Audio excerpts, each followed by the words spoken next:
Welcome back to a very personally exciting video for me here on GBGuns. The Mark 23 Gram Power K100, something that I've been waiting a year for to have here in the States after going over and shooting it in Slovakia. In this tabletop review, as always, we'll take a look at what's in the box, some notes from the manual, we'll go over fit, finish, and features, of course some trigger talk, and how to field strip it, check chamber support and all that, but I'm also going to give you a little bit of an update or notes on how it's different from the Mark 12s. Coming up next on GBGuns. If you've seen any number of the 80 plus videos I've done on Gram Power, you might know that I'm a bit of a fan, and I do admit in advance that I am a fan. I love their products. I love the company. I've flown out to Slovakia to visit them twice. Great folks, awesome firearms. So, do I potentially have a little bit of excitement bias going on here? Yes. The Mark 12 K100, the previous generation, I carried for a number of years and took to several courses where it served freaking awesome for me, including the X trim, which is kind of the sexier version with slightly different sights. Ran one of these in a winter handgun course at Thunder Ranch in snow and sleet and all that, and had zero issues. So I love these things. I'm fully confident in them, and the Mark 23s bring some updates that a lot of people have been asking for quite some time. In the box, as you've already noted, we get 3 15-round magazines. These are the same magazines that were used with the Mark 12s, and the Gram Power 15-round 9mm magazines are the same across all of the guns. So if you're worried about finding mags, pretty easy because it's one SKU that covers most of their guns. And if you've already got a Mark 12, that came with 3, you pick up a Mark 23, now you've got 6 magazines that you can use in either gun, which is pretty cool. Good magazines, they don't have sharp edges on them, the followers don't tilt. The witness windows are my only complaint. I prefer witness windows on the back. Instead, we've got them on the side here in the typical European full, medium, getting low, and nice bright orange for your empty. We also get 3 additional back straps for a total of 4 back straps. This is something Gram Power has been doing for quite some time, and as you've noticed, they are 3-sided, so they change quite a bit of how the gun fits in your hand. Now, YouTube freaks out over me changing back straps despite it being a user level thing, and it's pretty easy on these guns. You just pry it off. But I highly recommend that you try each back strap. Practice something, a basic drill that you know, something that you're confident with all 3 back straps, or all 4 back straps, and see how that changes things, because it will change how the gun rests in your hand, it will change your reach to the controls and trigger, and it will also change your recoil control based on how your hand is interacting with the gun. They do come in bubble wrap because they come quite heavily oiled. Gram Power, though lesser known in the United States, is in 44 countries, last I heard. They ship around the world and make guns for many contracts. So these things, when they're packaged up, are ready to be sent on a ship to who knows what kind of climate. So that's why they come a little greasy. I will wipe this off before we get too much deeper into it. Up top, behind the foam, we have barrel brush, we have our federally mandated lock, and we have optics plates. That's right, plates. The Mark 23s are optics ready, and to pull this out, we have an Allen key that is now lost forever.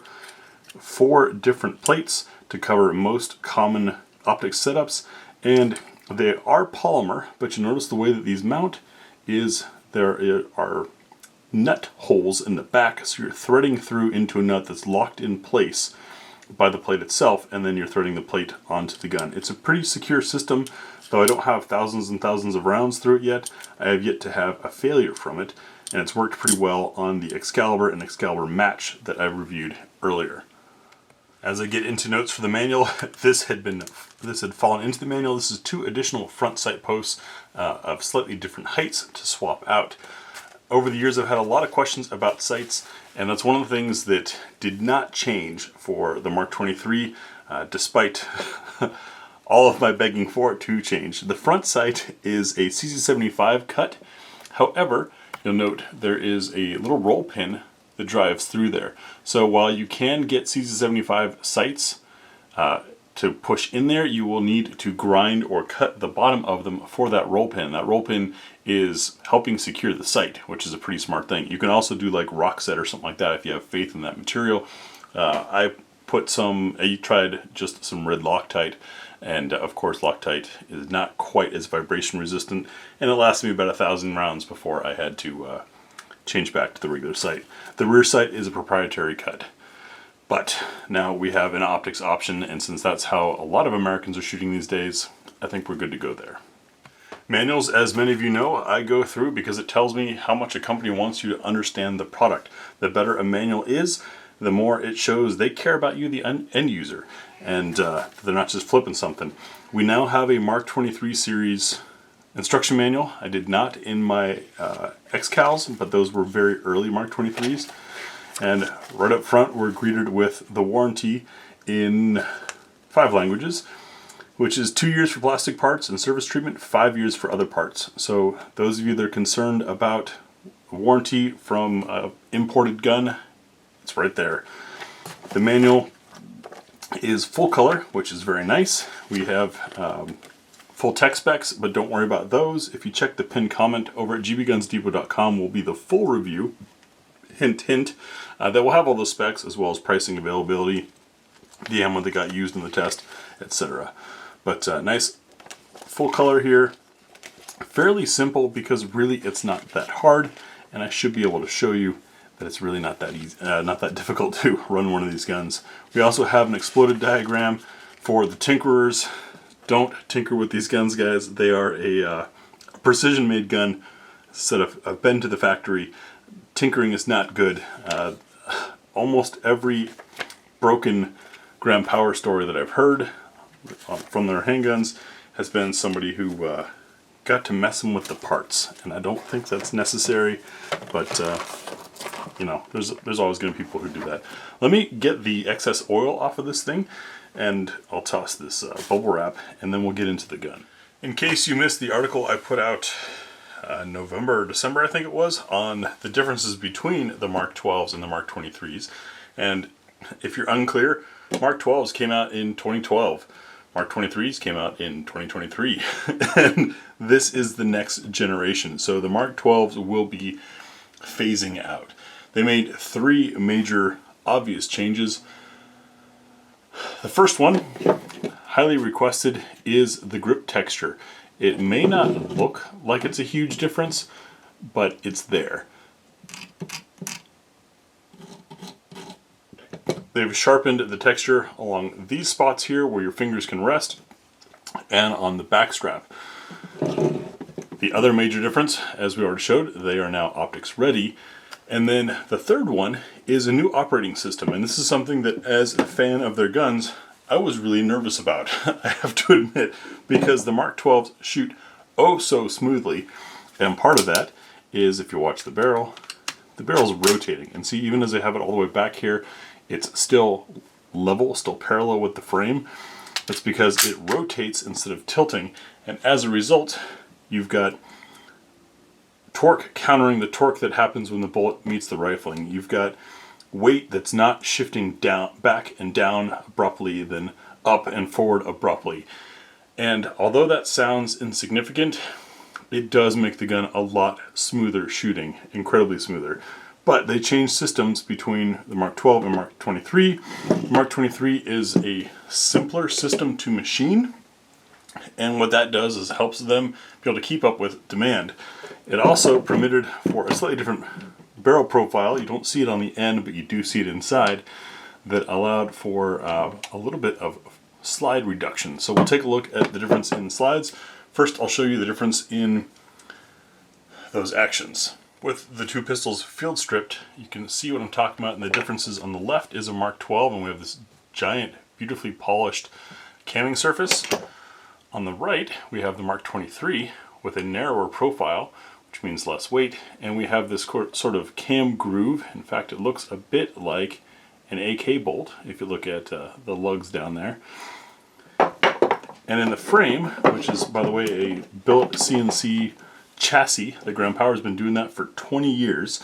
They did not serialize the chassis and make that a separate part because of Slovak rules. Just the way their government works, the funny thing is, had they done it, they would have been beat a lot of companies to market on the modularity thing long ago. But yeah, so we have this billet CNC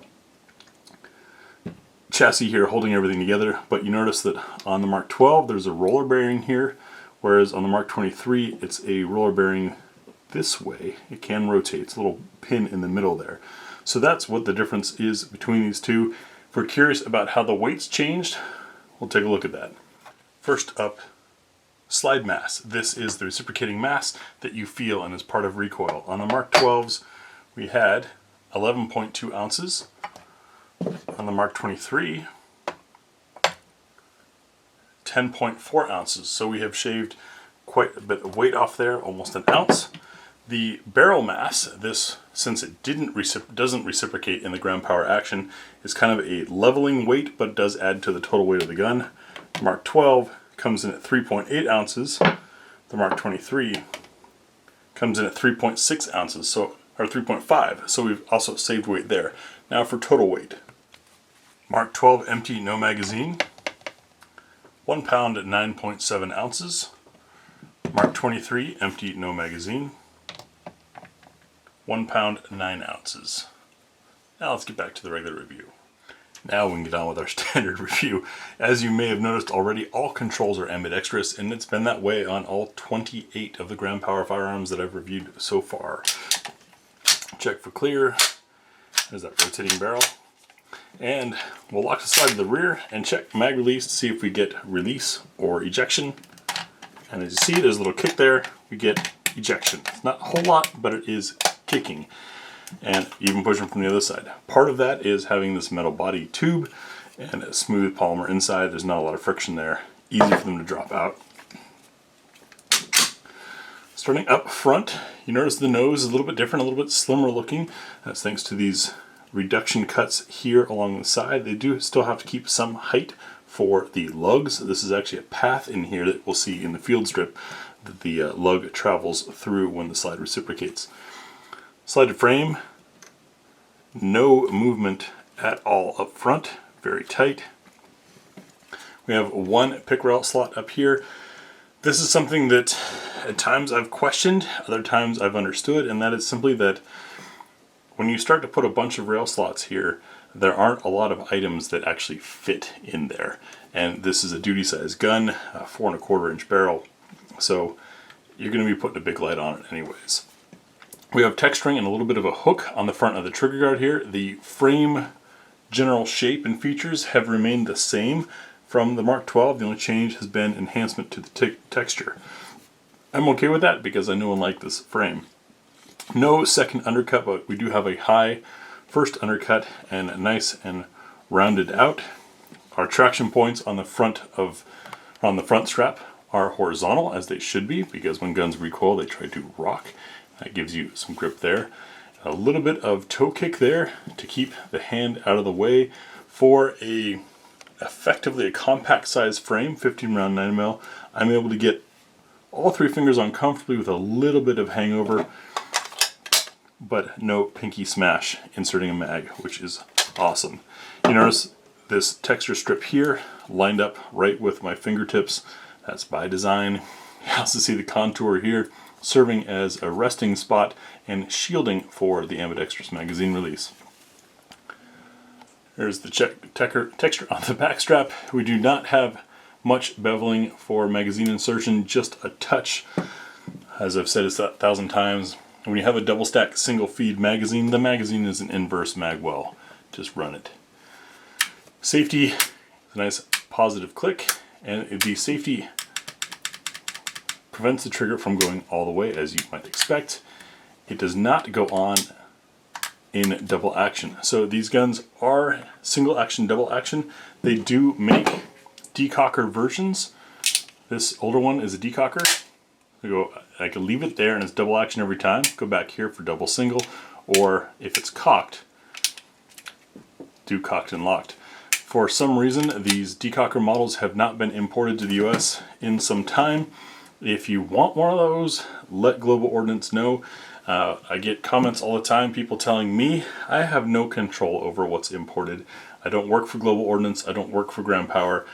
I'm just a fan of these and happen to love them, but I want a decocker too. So if you want one, go harass Global Ordnance. I appreciate the effort. Who knows, maybe it'll change their mind.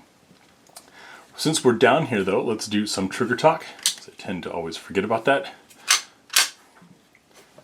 And this is one of the things I've come to love about Ground Powers. I did notice right out of the box, this one feels a little bit different than my earlier ones, but it might be because it's brand new. Very short take up to a wall, and that's the break. Enough over travel to prevent you from really jerking the trigger. The reset, very short, and takes you right back to that wall for another break. And that has been something that I love about these. This trigger feels slightly heavier than my older ones, but I also have a lot of rounds from my old ones, so maybe that has all polished itself out. But having that short reset and crisp break like that has led to some pretty impressive accuracy through Ground Power firearms over the years. Also, with the recoil reduction of the rotating barrel, that smooth flat shooting, I'm able to go pretty quick and still be accurate with these. Years ago, when T and I went to front sight, I took a K100 and she captured a shot of my muzzle level and 2 pieces of brass just outside of the gun because I just fired a controlled pair, but the gun was staying flat in hand. Now, part of that is interaction between hand and gun, but that's why you have the different back straps so you can find what works for you. Slide to frame fit in the rear is pretty tight. These sights have a slight yellowish hint to them. They are not glow in the dark or photofluorescent or whatever that term is, photoluminescent, but they do have a color to them that glows slightly. I would love to see the X-Trim sights as an option. Maybe we can get those as an available replacement part. The X-Trim sights are a serrated rear and then that nice big fiber optic front, and that is a great sight picture. This is more of a combat sight picture, which again, what this gun is intended for, and again, with optics ready, I think a lot of people are caring less and less about sights. Controls on the other side of the gun. Works nice and easy. You notice that I didn't have to struggle with the slide release on this side. I attribute that to the fact that there is that stainless steel chassis inside here keeping any torsion from happening. Now, the actual slide catch happens typically on the left side of the gun, and quite often when you have an ambi-slide gun, you have to struggle a little more on the right side because you're transferring that torque and it can cause some twisting in there, and so you're losing some mechanical efficiency in hitting that. But with that chassis in there, not at all on this gun. All the controls, also on the right side. Looks like a small ejection port. Is that an issue? I've got a few thousand rounds through a couple dozen guns that say no. What I like about that ejection port with an optics gun, and I'm sure those of you that love optics have experienced getting your lens all foggy with soot or getting it beat up by brass over and over again. That's very unlikely to happen with brass being ejected off to the side, through the side, rather than risking it come up top and hitting you or hitting your optic. Next, we'll field strip the K100 Mark 23 and take a look inside the gun. Field stripping at Ground Powers is something that a lot of folks have complained about as being difficult. It maybe requires a little more effort. It's just different than what a lot of other guns in the Western world are doing. So you've got these takedown levers on both sides here and here. You're going to pull down on that and pull the slide all the way to the rear, lift up a little bit, and ease it forward. This is not too different from a Walther PPK or a Makarov or a lot of those designs or things based off of that.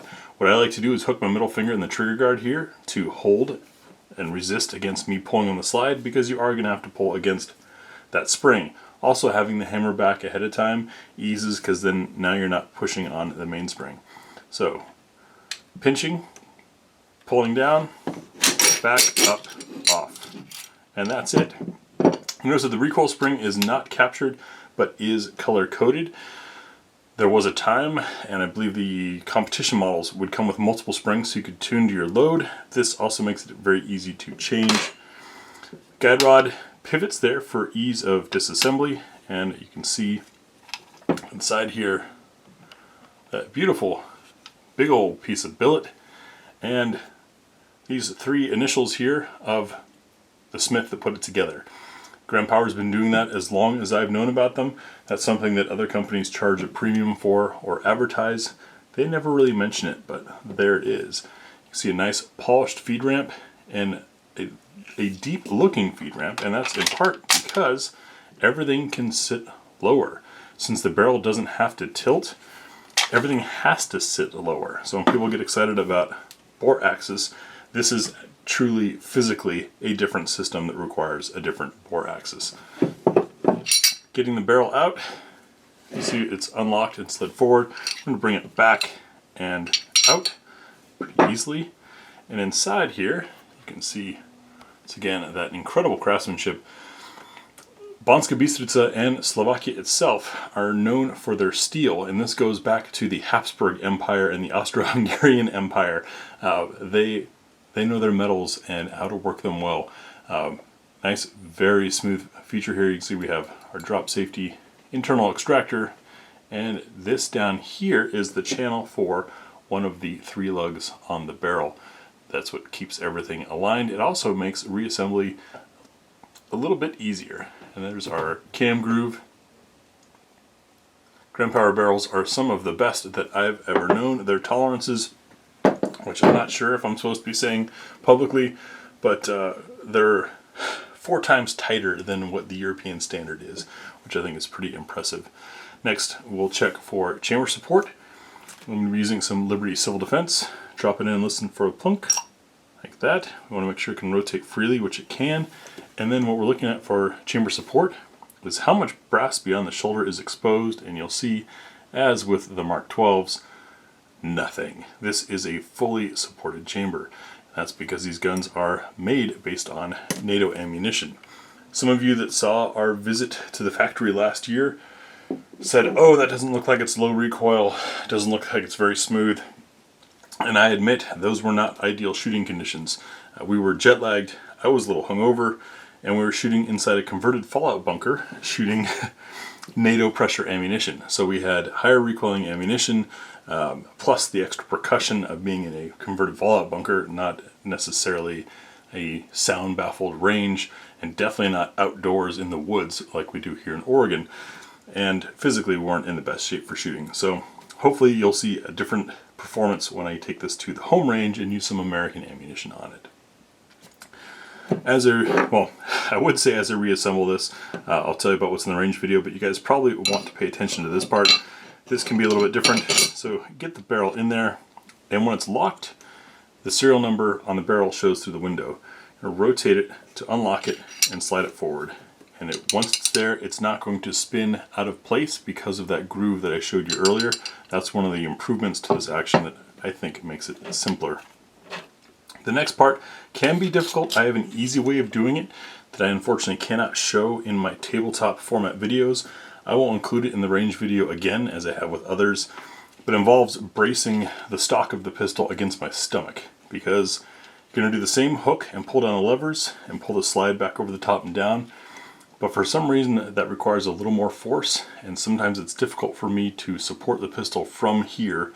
I'm reaching, mind you, from behind a tripod underneath a camera, so I'm at a mechanical disadvantage, but we'll give it a try. So got everything lined up, spring on there, I'm going to hook, I'm going to pull down, bring the slide back. Nope, my fingers slipped because I'm unable to brace. So I can do it here. And this is why I typically don't put this on video. Unless I'm doing it bracing against my stomach. Yep, I'm going to have to do that off camera. But I just wanted to show you, yes, it can be difficult if your arms are extended and you're reaching. In the range video, I'll make a point to show you guys my stomach method. Now with the gun back together, thanks to my beer belly, in the range video you will see absolute first shots, first impressions. That's right, no warm-ups, no practices, no highlight reels.